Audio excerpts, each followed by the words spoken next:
Hi everyone, it's week 84. We're continuing our discussion on Cham Kiu, and last time we started to look at the idea of the Lan Sau action in the second section. There's a lot more that we can do with this shape, so I'm going to continue that discussion for a little bit longer. First of all, we also have already discussed how it should be elbow driven, but of course it's also getting its power from the hip. I can't just do it with my arm if my opponent is very large and heavy, but if I put the body behind it, that adds power to my technique. So in the form, the whole idea is to push with the elbow, but also twist with the hip. So we're getting a connection from the ground all the way up to the arm action. But other applications of the Lan Sau are a couple that I'll discuss now. If you're grabbed by your opponent and they try to pull you in, the last thing you want to do is resist them, because they'll easily take your balance. But if you just relax and drive in with your elbow, that will collapse his arm and it will allow you to hit with a lot of power because he's actually helping you to drive forward.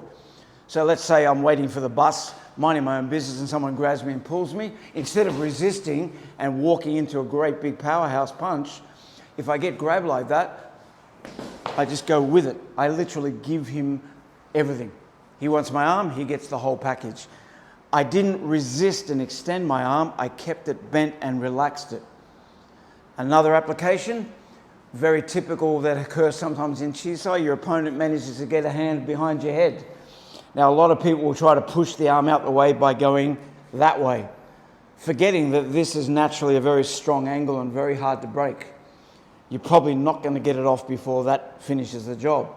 But if you use the Lan Sau action and drive your elbow, not your arm or your hand, but you send your elbow towards his core, that will break the grab. So it doesn't matter how hard he's hanging on, if he doesn't let go, it's going to hurt. So he's going to be forced to let go. And of course, if I'm caught on the outside, I can use that to change his direction and position.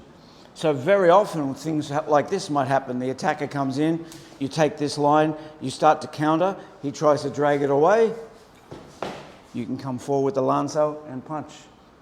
Or you get to the outside of a punch on this side and you want to move him away from you, Lan Sau helps you move him off balance and then you can finish.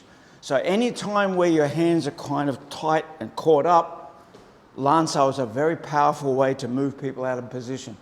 It's different to the Pt.10. I'm not trying to hit him with this one. I'm using it to make a buffer so that I create space. Because the one thing we absolutely need is space to use our hands. We'll leave it at that, and hopefully that's helping you understand how you can use Lan Sau. See you next week.